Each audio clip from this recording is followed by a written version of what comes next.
district, you know the Pope listens. Dynasty, our religion, for the blokes missing. On all of these trades, on all of these plays, on all of these grades. By the end of the day, y'all getting played. So, what you gonna do next? Try to fill up that flex? Send the homie a text? That trash offer's the best? You try to make it complex, then they text you back. Now all of a sudden they don't make any sense. Broaden your horizons, boy. Dynasty's not for the Simons, boy. These trades not for consignment, boy. Respect your opponent, y'all some piranhas, boy. This my advice, from me to you. Open up your cute little podcast queue. Search up GOAT District, my dude. Pop it in your ear, man, y'all know what to do. It's the... And I always be traded. And I always be traded. And I always be trading. Y'all try to betray them, but first you gotta bait them. Fish.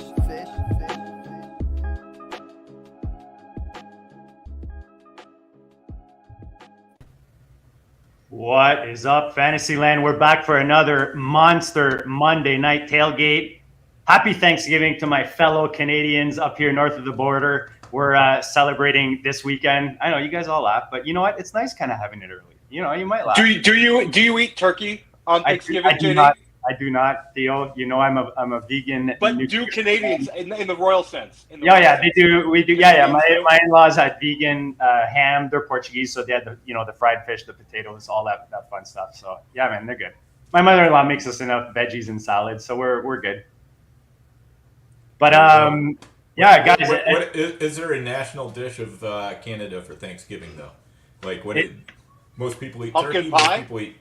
Yeah, pumpkin pie is the main pie. It's huge. It's my favorite pie. But you can go apple pie. There's so many ways you can go. But I would say pumpkin pie is like the one you'll see at pretty much every Thanksgiving dinner. I would say up here. You guys do pumpkin pie, no? Oh yeah, of course. Yeah. Do we do pumpkin pie? Exactly. Yeah. All right. We'll have to do we'll bring each other some pumpkin pie one Thanksgiving. We'll do like a pie off or something. But guys, let's get back to football. Big weekend this weekend, week 5. We got another big matchup tonight with the Chiefs and the Raiders. I know I had the Vikings, Dan, in my Survivor. They kept me on the edge of my seat pretty much right till the end. Man, that was ugly. Always do. Picking the Vikings in Survivor is never a comfortable experience. It never is, but you feel good. We're down to 30 teams out of like 210 or something like that. So, it's pretty good. It's like 10 grand the pot. So I'm looking forward to getting lucky and taking it down. Carson Wentz with another game-losing INT at the red zone, just ugly. Carolina fans in the streets right now. Then, I was knee-deep in Thanksgiving, but from what I understand, they did fire the coach, right? This is correct, yes. Beautiful. Yeah. So much to talk about, guys. Let's get into it. Smash the like, smash subscribe.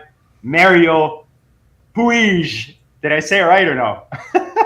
You probably said it pretty close. Like it's I guess it's from like the France Barcelona kind of like border or something, okay. And apparently you pronounce it like PUiG or something. Oh, but I have obviously I go with the Spanish pronunciation of like PUiG usually.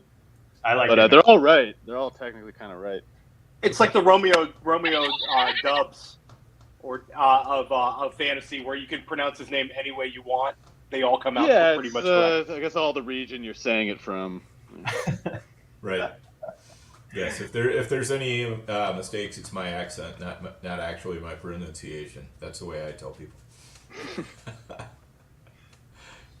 So, guys, let's jump into it. We're gonna flip it around today, Dan. I reached out to you guys before. I find we never get to the second half of our show sheet. We're gonna try something different today. We're gonna talk some topics, some more specific fantasy stuff, some stuff going on in the NFL, how it affects your rosters, how you should handle it, and then we'll do kind of a rapid fire in the second half as we get through some specific topics. I know MARiO took a step away. Guys, how you guys doing? Oh, he's back. Oh, what is this? Who's this? Sorry, my dog started barking, so I had to get her away from the window. We got to get her on camera. Who is this? Yes. This is Dulce the dog.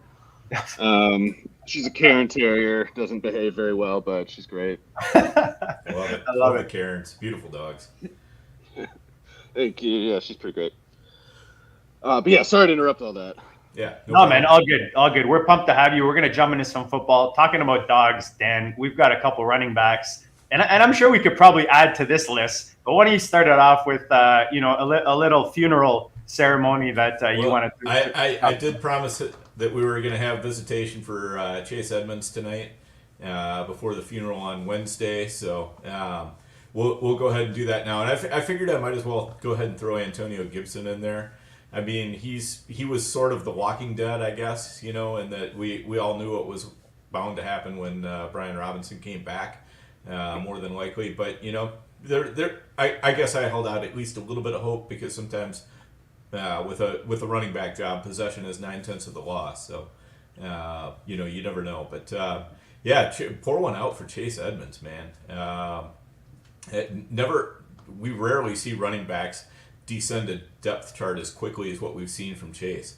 3 weeks ago, like at week 2, he was still leading the depth chart and was getting the majority, not a huge majority, but a majority of the snaps. And then it's just been getting worse and worse ever since, until last week he was down even below Myles Gaskin, believe it or not. So any thoughts from you guys on Edmonds or little funeral music for the running backs for you there, Dan? Thank you. Yeah, I'm a little surprised by it, especially the Gaskin part. I don't even know what Gaskin does that Edmonds can't do, and I guess that drop touchdown, he dropped a couple passes, I guess. So maybe that's the main thing that made Mike McDaniel get kind of sick of Edmonds. But I don't know, man. I think that all those guys are kind of tenuous at best. Like Mostert's pretty good, doing pretty good, obviously, but he's broken in the past pretty reliably. I mean, he's a former track guy. He played like receiver and kick returner at Purdue, so he's doing good. But I don't know if he's going to hold on to it really. So with Edmonds is definitely more troubling than Gibson for me, just because he played such a limited amount of snaps. I wouldn't go cutting Chase Edmonds just in case this was something for this week. I would not go that far, but yeah, it's terrible. I have some Chase Edmonds shares, and right now they look like they're dust. Gibson, he had like 3 carries. Robinson had about 9. Neither one of them did anything with them. They couldn't run the ball at all. But Gibson did still manage a few receptions. I think it's going to be an ugly committee in Washington. But if any of the 3 go down, the value of the other 2 will go up. So I think that's we know Gibson can put up fantasy scoring numbers. I think for now you have to put him on your bench, but I don't think he's the worst asset to have. We don't know where it's going in Washington. They've got some issues. J.D. McKissick really is the probably more of an issue for me than Robinson, because McKissick had 5 catches this past weekend. So that kind of limits Gibson. So he's basically limited in both ways. It's definitely not a good scene, but it's not quite as troubling as Edmonds to me. Yeah, both these offenses in the bottom 5 right now, right, in rushing yards, with Washington at 28 with 89 averaging, and then Miami at 82.8. So in the bottom, do we see improvements coming, guys, or is this kind of stay away? Just Robinson's coming in. Is there hope there in Washington with Robinson coming in?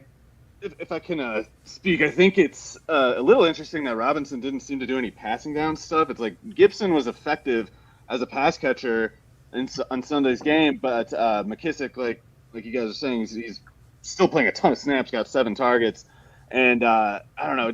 I'm biased against McKissick. You might already know this. I don't think he's any good. I think he's just empty calorie production, and even so many of his catches yesterday were these after penalties, after a holding penalty or something, and it's 3rd and 17, and he's the kind of guy who gets a 7-yard catch on a play like that. And we need Gibson to get those plays to be fantasy viable.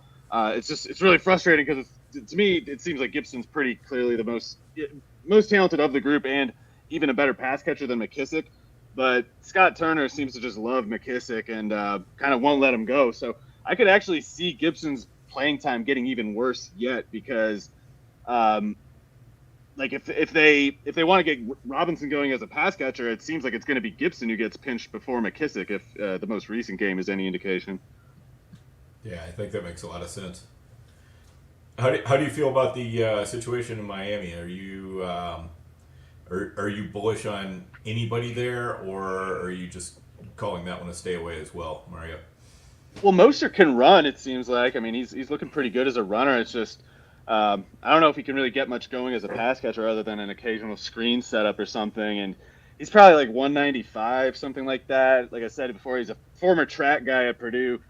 Just isn't really built to play 20 carry running back. So I worry about Mostert getting like, some kind of shoulder thing or pulling a muscle in his legs, whatever. But he's never carried a workload like the Dolphins appear to be prepared to give him. So I think he's got the ability. I just don't know how long he can, burn before he starts to get some difficulties. And Gaskin kind of already was a dud last year. So if it's not Mostert and it's not Edmonds, I doubt anybody's doing anything. But obviously Edmonds is looking pretty non-viable himself.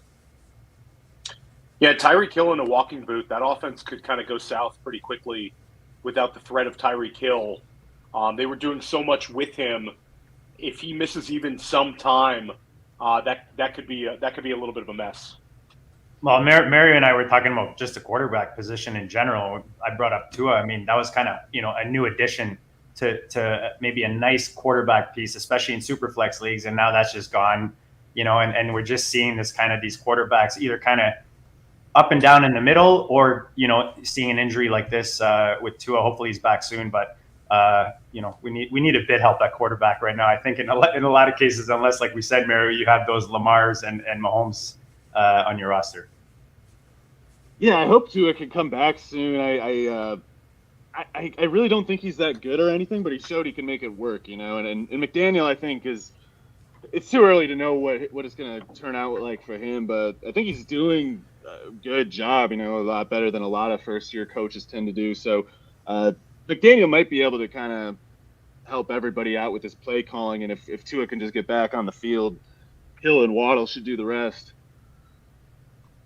Yeah, definitely makes a lot of sense. Yeah, I've been pretty impressed with McDaniel as a play caller. I mean, he's funneling the ball through his best assets basically, and one of you kind of hate to say it if you have a lot of Edmonds, but being able to not get into the sunk cost fallacy of we paid him a lot of money, so we're just going to keep putting him in there and using him to the detriment of our team when we know we have better options. I think that shows some intelligence on the part of McDaniel as well. So not as good on the concussion management, I guess, but yeah. Hopefully he figures that one out. It's amazing how something like that brings attention to football up here, because it's like I'm at Thanksgiving. My in-laws and my brother-in-law never talks football. He's like every other sport guy, talking Tua like he's watched them play for years. Talking Miami concussion protocols like he's been following football for decades. So it's funny what things will bring attention to certain sports. Yep, for sure. So what do you guys think about the Colts, Rams, and Broncos? I mean, obviously they're broken right now. Are they permanently broken for 2022, or do you think any of them can right the ship? MARiO, what do you have to say? They're all looking pretty bleak. I guess the one thing is in the Rams case, I don't know how they're going to do it, but if they get some people who can catch passes or block too, I guess they could also use some of those. But if they could just get some more players, Van Jefferson returning would help. Just getting somebody to do something other than Cooper Kupp would mean a lot to that team. And McVay probably deserves some benefit of the doubt, and Stafford, of course. I think we can bank on them figuring something out if they could just get a little more to work with. And in the case of the other two, I don't know if there's anything to be done. I guess to be fair to Russell Wilson, I mean, that right shoulder thing, if it's a real injury that he's dealing with, that can't have been easy to play through, and can't be easy to play through going forward. So he's got a bit of an excuse. But in the Colts case, it's more like they don't really have any excuse. They kind of seem toast to me. Do you think that's a Matt Ryan problem, or is it just kind of the offensive scheme, or what? I think there's a lot they could do better, but it's like it kind of is a Ryan thing. Like, even if I think the Colts offense isn't run optimally, it's like we know that if they had a really good quarterback, it would it would be okay. It would be something a lot better than what Ryan has been doing. And with that said, I do find some of Frank Reich's play calling scheme tendencies a little strange. Like those first 3 weeks, they were making Mo Alley Cox block a bunch, and were trying to give all the routes to Kylan Granson, just trying to get Kylan Granson to get going because they just decided, well, Kylan Granson's a pass catcher guy, so we got to make him productive, and Mo Alley Cox, he can block, so we're going to make him block to get Granson going.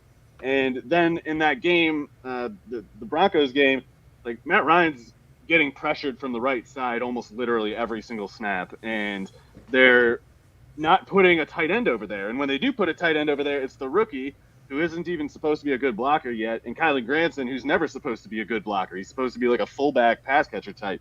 So little things like that drive me insane, but I guess it probably doesn't mean that much for, wherever the Colts offense was headed. They just don't have enough talent at crucial positions, and the offensive line, especially Matt Pryor, the right tackle. It's like you just can't really run an offense when a guy's playing that badly. But just the same, they should be trying to fix it, and they didn't really that entire game. They kind of just let him keep getting whooped over and over.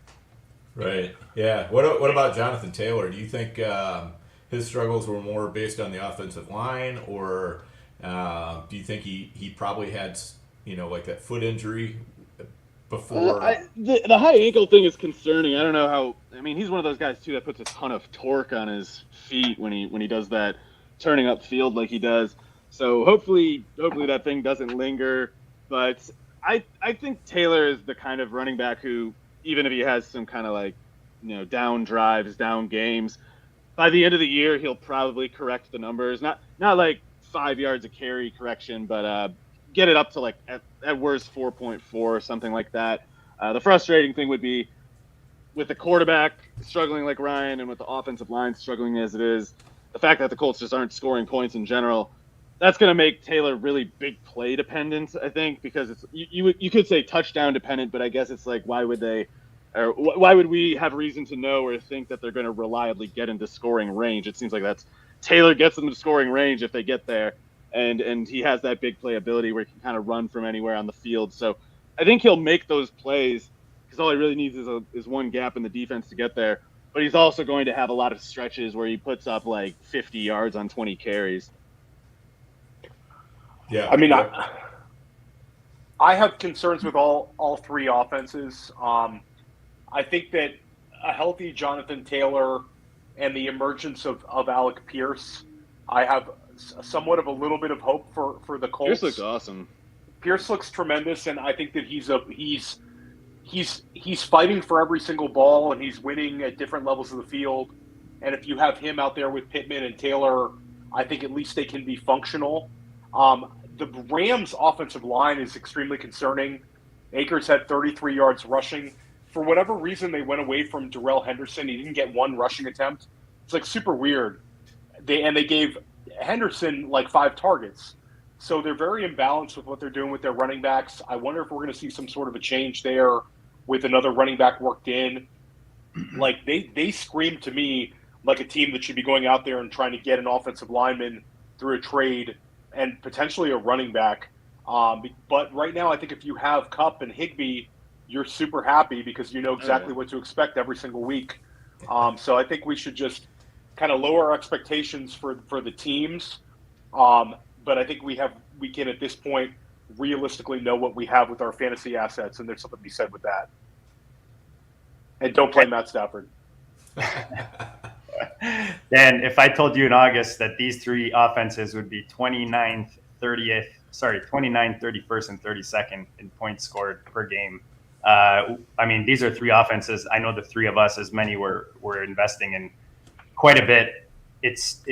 I think at this point, when the offense is this bad versus the rest of the league, you're going to see a lot of different things being tried. Some of these coaches, especially the Colts, I mean, these guys are on the hot seat. You know what I mean? They got to. You see that Thursday night game. You don't think the ownership is embarrassed after that game? With the investment they put in this team. Matt Ryan doesn't work. You're going to see heads roll in Indy, especially after this is like the third attempt at this kind of move. I'm up here. If anyone follows hockey, the Leafs used to do this all the time. Get guys past their prime, bring him in, celebrate like they won the Stanley Cup, and wouldn't even get to the playoffs. So, you hope that's not the case, and all three of these offenses turn around.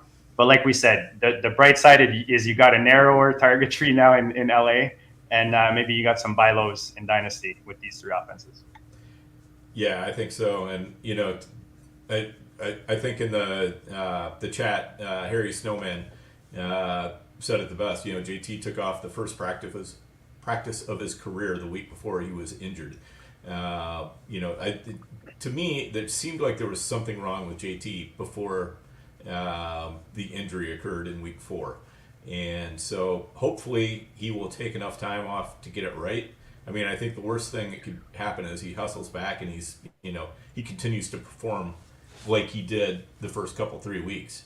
It just in general, after that first week, things were not good. So as fantasy owners, please, JT, take as much time as you need. I'd rather get you back healthy than have some kind of dumbed down version, for sure. All right, how about the big news of the day? Yes, hit it, JD. Oh, Carolina! What do we think, guys? Are we celebrating? I know the fans are celebrating in Carolina, but in fantasy land, how does this immediate, kind of for 2022 right now? How do you see this playing out, MARiO? How do you see this playing out for if you're holding guys on your rosters from Carolina? What's the ripple effect here? Well, I don't know how much the team might have been quitting on Rule. It wasn't obvious to me whether they were just bad for talent reasons or if they could have played a little better than they were. Steve Wilkes is the interim, I think, so he's I don't know, he's got a bad track record as a head coach, that's safe to say, but it was also that one doomed year with Rosen in Arizona.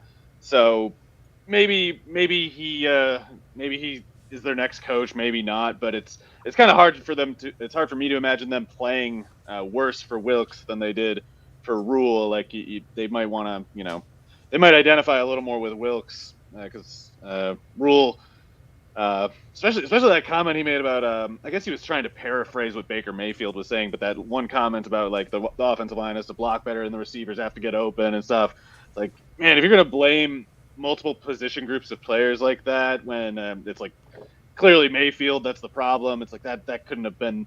DJ Moore looked irritated enough, I guess, in that one clip. So maybe DJ Moore at least is happier to play for Wilkes than he is Rule. And DJ Moore, I know it's been a dud year, but that's one of those guys that's really tough to bench no matter what's going on with his team. Like Robbie Anderson, it's easy to bench, I think. But DJ Moore, and he had, especially after that one year he had at Maryland where they had like their fourth string quarterback who was a linebacker throwing to him, and he still was putting up big numbers. Like he's actually made it work with really bad quarterback play pretty much his entire career. So maybe that can get going at least. And I guess the bigger thing is whatever happens with Christian McCaffrey. I mean, if I don't remember who it was, somebody was reporting that the Bills apparently reached out to the Panthers again about McCaffrey. So needless to say, if he went to Buffalo, that would be a quite momentous transaction. And McCaffrey's investors would probably be happy to see it. Yeah, it's for DJ. So I get the argument. A lot of people have been hitting me on Twitter. I was very excited to see Matt Rule go, and the whole point of McAdoo's still going to be involved with the offense. They still have problems in the quarterback position. I get that, but I think when there's a big change, the coaches that are given the opportunity to have an interim label still have self-preservation with their careers. So you're going to see a potential change offensively in terms of maybe the players who are getting targeted, maybe a little bit of a tempo change.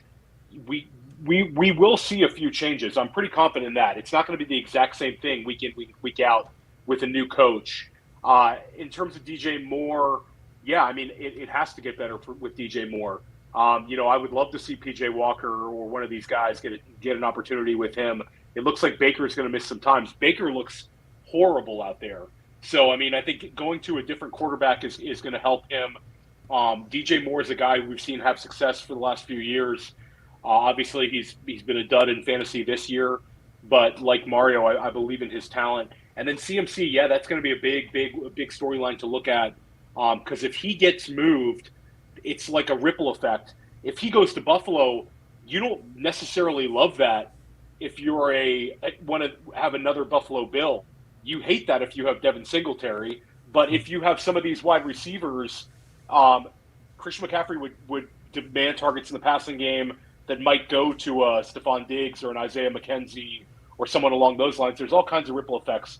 But I do believe that McCaffrey is going to be the one potential domino that would get moved. It seems counterproductive to me to move a DJ Moore. He's 25 years old. I know he had the big contract, but a 25-year-old receiver who's had this kind of track record, I just don't see them moving him. Oh, they'd be crazy to trade Moore, I think. Yeah, totally agree with that. I mean, and they just signed him to an extension. Was it last year? Yeah. So Moore is under contract for about 3 more years, I believe, after this. And the terms of the contract are not that egregious either. So, I think there's a good chance that you can play it out for sure. And if you move him, it's just like Tennessee. You move A.J. Brown, you have to use a first-round pick on a replacement, or you have to go spend money in the market, and the wide receiver market is going in fuego. All those guys are getting paid now. So go pay a Christian Kirk when you already have a DJ Moore. It doesn't make sense to me either. So. Yep, totally. Okay, let's switch gears. Let's talk the 2021 quarterback class. We're 22 games into their careers. You can say what you will about I guess Trey Lance is nowhere near that, but you can say what you will about any of these guys. But MARiO, what are your thoughts on the 2021 quarterback class now that we've seen them in action for a while? Yeah, so I think I had them ranked. I know I had Lawrence 1, and I think I had Lance 2. It was either him or Fields. I had Mac Jones 4th and Zach Wilson 5th. So that's not because I truly disliked Wilson as a prospect or anything. He was just, to me, kind of more like mid to late first rounder, basically where Mac Jones went, and not a top 5 pick. But I've been a little. I know it's a small sample. I was hoping to see a little bit more to this point, all the same from Wilson, because I just think he has a pretty good playing situation. Offensive line aside, I know they've had a lot of injuries and issues on the offensive line, but those 3 receivers are really good. They got Conklin and Uzomah, tight end. The 2 running backs are good. And if the last couple of weeks are any indication, it's like Wilson's still not really getting anywhere, which is kind of concerning to me. Mac Jones, I think, is pretty limited, but I think he would be good in an offense that was well built. I think Mac Jones would be a lot better in the Jets offense than Wilson has been, even though I don't think Mac Jones can carry a mediocre offense like the Patriots. Fields, I think it's a little bit too much panic with him. I only say that, I guess, is because the Bears offense is so bad. I don't think necessarily any quarterback would do well there, and I definitely don't want to judge a second-year young quarterback in a situation like that. The team's even barely trying to play, barely trying to compete, so I have to assume any quarterback in that context is struggling. And the one thing I'll say about Fields, though, is I think he's got the same issue now that he did coming out, which is that although he's got great size, prototypical size, great arm, very accurate passer too. I don't know how many people know that. You look at his ugly stats as a passer, and you might think oh man, he must miss a lot of throws. And I think he's actually very accurate, but there's a processing hiccup that he's always had where at Ohio State it was fine because guys would get really obviously wide open, and then he'd make that perfect throw because he knew where to go with it. In the NFL, that same throw you have to make it kind of blindly. You don't get that obvious the guy is wide open moment. You have to just kind of correctly guess that he's going to get open, and you got to let it rip before it's totally obvious. And Fields too often holds onto the ball through that and, tries to run in the NFL. It doesn't work quite as well as it does at Ohio State either. So I think he just needs his process kind of streamlined a little bit, like a very flow chart read progression in an offense. And I think his tools could play up a little bit more in that case. But there goes Dulce. Sorry about that. No worries. So I think Fields can get better. I think a guy can kind of just develop that sort of thing with enough time. But working with the Bears, they might break him before he gets to that point. So hopefully that doesn't happen. Lance, I have no idea. I thought His play was totally inconclusive. Obviously, you would have liked to see him play better before he got hurt, but don't know what to make of it. We knew he was going to be really raw. We knew he was young, even for an underclassman. We knew he didn't play the last year that he would have played due to COVID, so he was a one-year starter from North Dakota State. He's also younger, even young even for a third-year declaring guy. So I think he's going to be good, but admittedly, that's all faith at this point. Like we got nothing to work with him. And Lawrence, I am still very confident is going to be awesome. I think he makes so many plays that very few quarterbacks can. Obviously, that's something that he needs to he needs to realize that while he can do things that very few quarterbacks can, he needs to first learn how to do sort of the basics, the fundamental stuff. He really likes to let things rip, and I think in time he'll develop the judgment of when to more selectively take his shots, and right now he doesn't have it. Also, he doesn't have that much help. Like Christian Kirk was, maybe that signing works out okay. Zay Jones wasn't bad, but Zay Jones, Marvin Jones is a pretty bad starting outside receiver combo. They're using Evan Ingram pretty much the same way that Jason Garrett did, which I hate, and I don't understand it at all.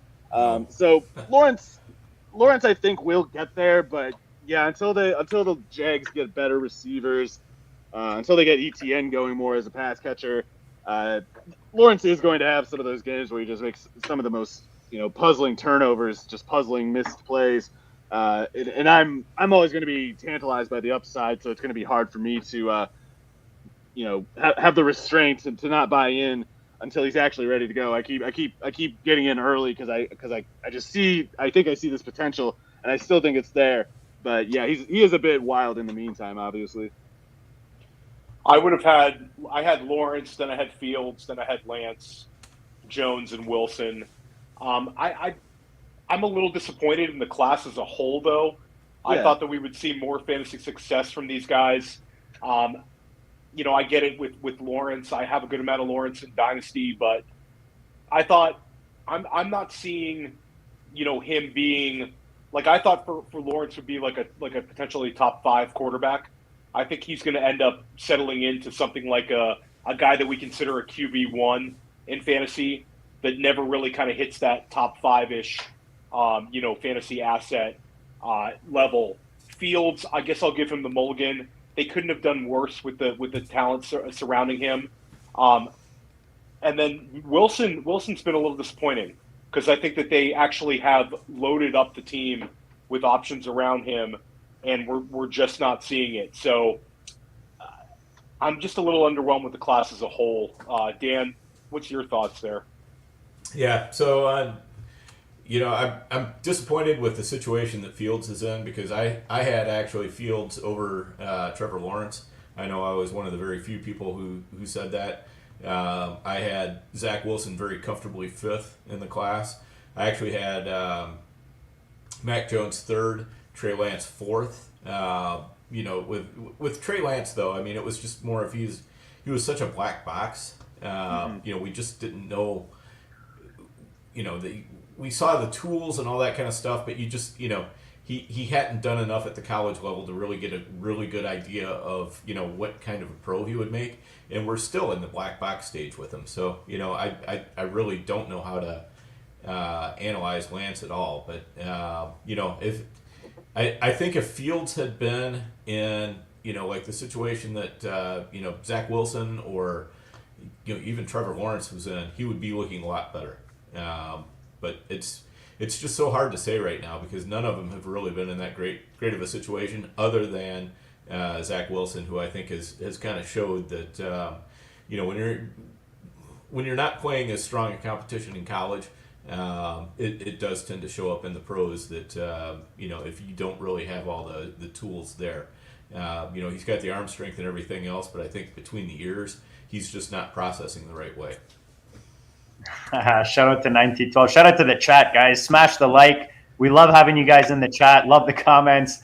Dan, let's skip the night. Let's go to the rookie receivers. We're talking 2021 class. Let's talk rookie receivers here for a minute.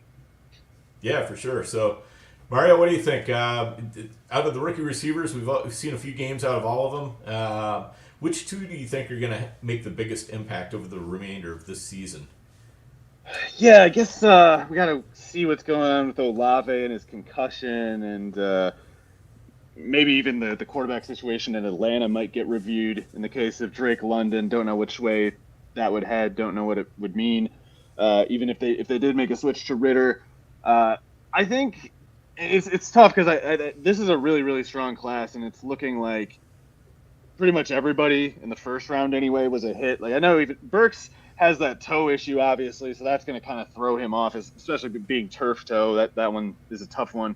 But for all the talk about how he was kind of not getting his routes learned and not getting in the right spots in practice or whatever, which was apparently a problem at Arkansas, you could see the talent, I think, when he was on the field. So it's like, if he's a bit immature or something and he's not doing work at a super professional level yet, that's A, not surprising, and B, totally forgivable, especially if he is actually as talented as he looks. So don't mean to skip him or anything, or even Dotson, who I think is very good, but it seems like it's probably Olave, Garrett Wilson, and Drake London, and yeah, it's tough because they all seem so great, but it's tough to see how much help they're gonna get. And other than them, I guess it's like you go all the way down to Alec Pierce and Romeo Doubs, and I don't want to skip Shakir either. I actually really like Shakir, and I think he was a huge steal for Buffalo.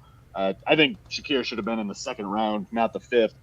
So those guys, a lot of good names in this class, and I have no idea who's going to be like the best or anything. There's a lot of quality, and some guys that are good, I think, that haven't really had the chance to show it yet either. Like maybe even Tyquan Thornton. Oh, and I love George Pickens. I just I don't really trust that offense enough to go with him the same way as some of these other guys. So shout out to 1912. Yeah, I do. I wrote about Wandell again in my waiver wire column that I think drops tonight. I just think that the Giants are such a mess at wide receiver that he's going to get thrown into the slot immediately. I like Wandell. Yeah, I think like he's gonna. I think he'll be a guy that you'll want to roster in fantasy. Again, I think that they're slightly limited by Daniel Jones. Jones passed for like 200 something yards this week, and it was a season high. It's very much a running offense, but Wandell could be a guy that could live on low ADOT, PPR scoring.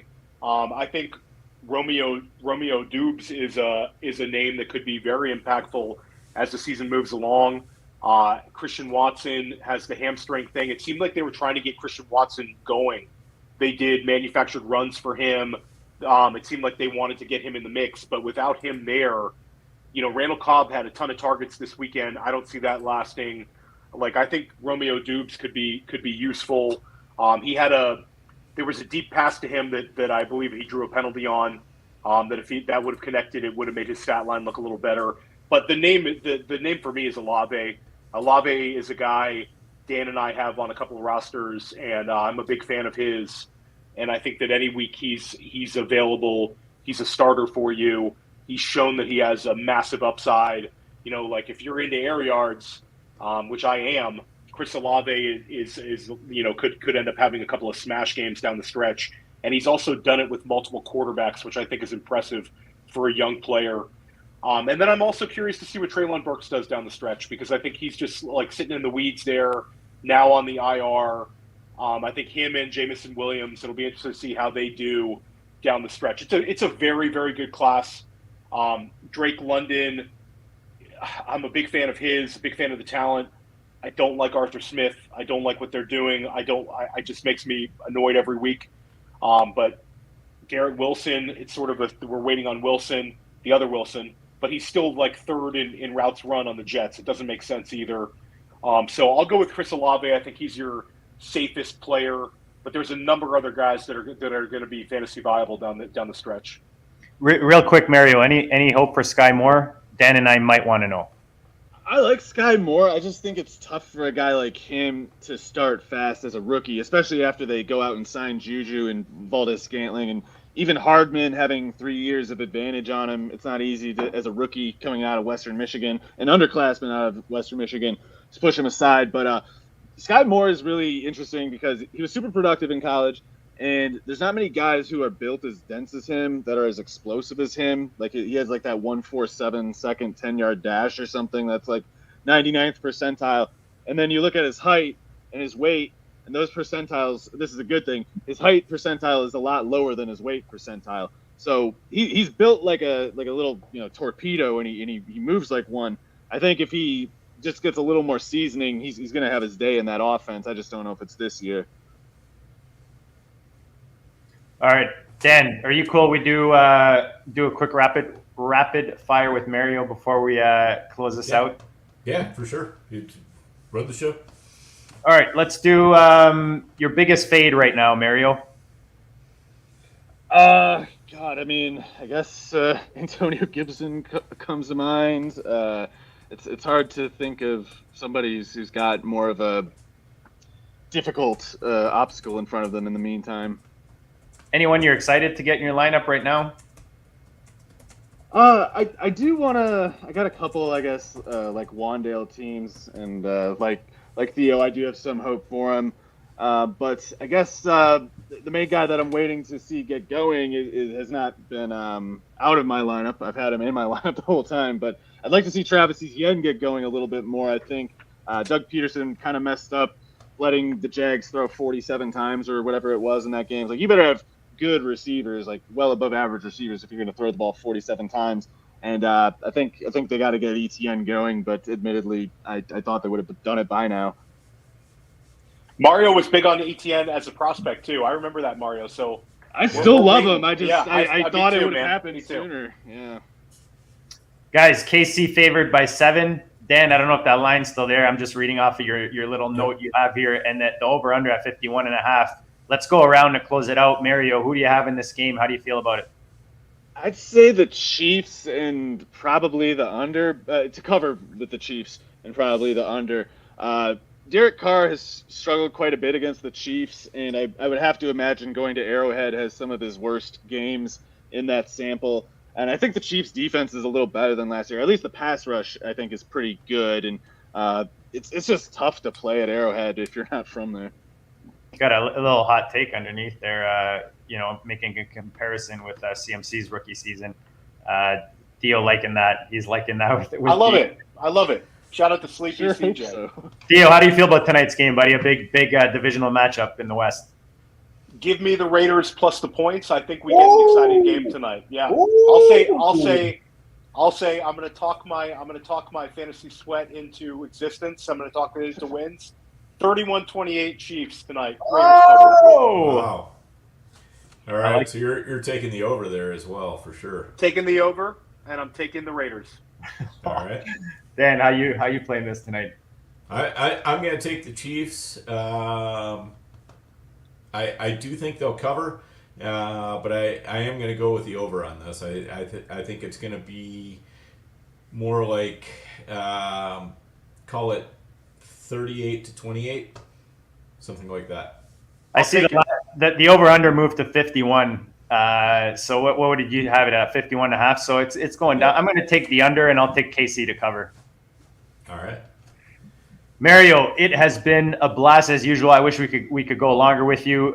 This is your third appearance. I promise you I'll get your name right the next time you come on. Oh, you got it right. We hope that you do join us again. Remind the peeps where all your goodness can be found before we close this out, brother.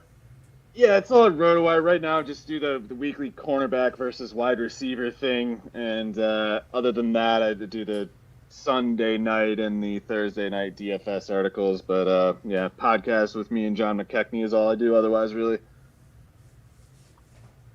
Awesome. Dan, Theo, guys, appreciate you in the chat. Guys, check out the FFPC weekly challenge, $35, $200. Well, win yourself a bit of money. Maybe your team's not fully in it as we go into week 6. Guys, enjoy the game tonight. Big matchup. Hopefully you get the points you need to get the W's. Theo, who do we have coming up, brother? So tomorrow I'll be on during the day at some point for the OG Live Wire, going over the waiver wire options. Then tomorrow night at 9 p.m. Eastern Time, we will be on with Billy Wazowski and Biplop Mandel. 2 very, very successful high-stake managers. Bip and I have about to be 4-1 main event team, so he agreed to come back on the district. But in all seriousness, it'll be an excellent pod. We had Michael Edelman and Matt Modica for the first one. This is our second one. So this should be more of the same. It'll be a lot of fantasy goodness. So we're excited about that one. Shout out to 1912 and those videos, man. Keep them coming. I love those things. We'll use them any way we can. We appreciate your creativity. Shout out to the Listener League. Guys, we appreciate you guys, and we'll check you all later.